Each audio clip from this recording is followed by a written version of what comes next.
நிறைய கான்ட்ரவர்சி இருக்குது. முதலமைச்சர் இத்தனை டாக்டர்ஸ் இருந்தாதுன்னு சொல்கிறாரு. மா சுப்பிரமணியம் சுகாதாரத்துறை அமைச்சர் அவர் இத்தனை டாக்டர்ஸ் இருந்ததுன்னு சொல்கிறாங்க. எது உண்மை எது போயின்னு யாருக்கு தெரியும்? கான்ட்ரவர்சி வந்துச்சா இல்லையா? சட்டசபையில் பேசும்போதே மாற்றி தானே பேசியிருக்காங்க ரெண்டு பேரும். முதலமைச்சர் எத்தனை டாக்டர் இருக்குன்னு சொன்னார், மாசு எத்தனை டாக்டர் பார்த்தான்னு சொன்னாங்க. இதெல்லாம் கான்ட்ரவர்சி தானே. 4 மணி வரைக்கும் உடல் கூராய்வு பண்ணதுன்னு மாசு சொல்றாரு. 1 மணிக்கெல்லாம் முடிஞ்சு கொடுத்தாச்சு, எல்லா பாடியும் முடிச்சிட்டோம் அப்படின்னு யார் சொல்றாரு? முதலமைச்சர் சொல்றாரு. இப்போ முதலமைச்சர் சொல்றது எடுத்துக்கிடுமா இல்லை சுகாதார அமைச்சர் சொன்னதை எடுத்துக்கிடுமா? ஸோ இவ்வளோ கான்ட்ரவர்சிஸ் இருக்குல்ல, அதுக்குள்ள குளறுபடிகள் இருக்குல்ல, குழப்பங்கள் இருக்குல்ல, இதற்கு பதில் யார் கொடுப்பா? அப்போ இதுக்கெல்லாம் காரணமான உங்ககிட்டே கேஸை கொடுத்துட்டு வேடி பார்ப்பாங்களா?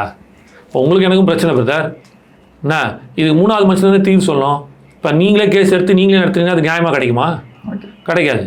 அப்போ அந்த பாலிசி அந்த பாயிண்டில் போகும்போது தான் சுப்ரீம் கோர்ட்டுக்கு போயிருக்கும். அந்த சுப்ரீம் கோர்ட் யார் மூலமாக போகணும்? ஒரு ஜஸ்டிஸ் மூலமாக போகணும், ரிட்டையர்ட் ஜஸ்டிஸ் மூலமாக போகணும்னு சொல்லிட்டு தெளிவுபடுத்துகிறோம்.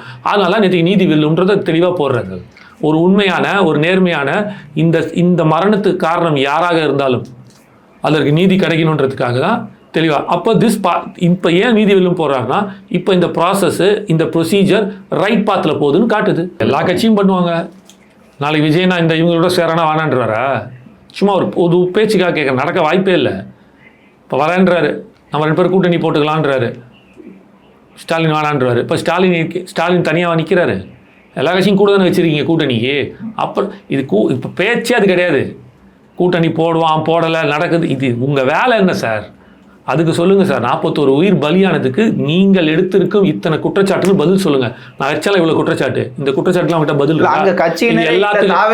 எல்லாத்துக்குமே நான் ஆதாரத்தோட வச்சிருக்கேன். தாவேகா கட்சியினரே இல்லை, தலைவர்கள்லாம் இல்லை, எல்லாமே கிளம்பிட்டாங்க அப்படிங்கிறது இது வரைக்கும் வச்சுக்கிட்டே தான் இருக்காங்க. அதுதான் நானும் சொல்கிறேன். அதை வச்சுன்னா அது தெளிவுபடுத்தியிருக்காரு. முதல் கட்ட தலைவரான முதல் தலைவர் விஜய்னா கிளம்பிட்டாரு. அது எல்லாருக்கும் தெரியும். 2ஆம் கட்டத்தில் 4 மணி வரைக்கும் அங்கே தான் இருந்தாங்கன்னு எனக்கே தெரியும். சிக்னல் எடுத்து பாருங்கள். நெட்வொர்க் சிக்னல் இருக்கும்ல, அன்றைக்கி தெரிஞ்சுள்ள அவர் எங்கே இருந்தாங்கன்னு எடுத்து ப்ரூவ் பண்ணுங்கள். 3ஆம் கட்டத்தில் மாவட்ட செயலாளர்கள் வெடிய 5 மணி வரைக்கும் இருந்துட்டு எல்லா பாடியும் கொடுத்துட்டு போனதுக்கப்புறம் தான் போயிருக்காங்க. என்னால் பேர் கூட சொல்ல முடியும் யார் யார் அங்கே இருந்தாங்கன்ட்டு. இப்போ இந்த விமர்சனங்களை எப்படி பார்க்குறீங்க? இந்த கைதுக்கு பயந்து எல்லாமே போயிட்டாங்க, இவங்க கைதுக்கு நிற்க மாட்டாங்க, தலைமறைவு அப்படிங்கிற ஊடகங்கள் வைக்கிறாங்க. யாருமே தலைமறைவுலாம் கிடையாது.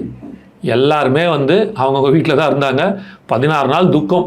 நானும் தான் 16 நாள் பேசலை. அப்போ நான் தலைமறைவா? நான் வீட்டில் தான் இருந்தேன், பேச மனசு வரல. இந்த 16 நாள் காரியம் முடிஞ்சு அவங்களுக்கான அந்த படையலை வச்சுட்டு அந்த ஆத்மா சாந்தி அடைஞ்சதுக்கப்புறம் தான் நம்ம பேசணும். அதுக்கு முன்னாடி அரசியலே பேசக்கூடாது. இதை வச்சு அரசியல் பண்ணக்கூடாதுன்றதுக்காக நாங்கள் பேசாமல் இருந்தோம்.